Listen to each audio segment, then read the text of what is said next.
Eh, kaibigan, alam mo ba na may 10 katangian na mahirap katrabaho ang isang tao? Eto, number 1, gusto mo ikaw lagi ang bida.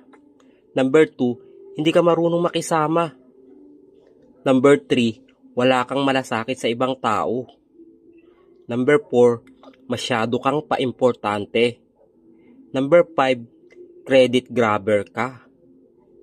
Number 6, para sa'yo, ikaw lang ang magaling. Number 7, kung mas maganda ang idea ng iba, nawawalan ka ng ganang magtrabaho. Number 8, nanlalaglag ka ng kaopisina. Number 9, kung pumalpak ka sa trabaho, isisisi mo sa iba. At number 10, kupal ka sa loob at labas ng opisina. Kaya ikaw kaibigan, kung ganito ka, magbago ka na. Kamusta ang buhay?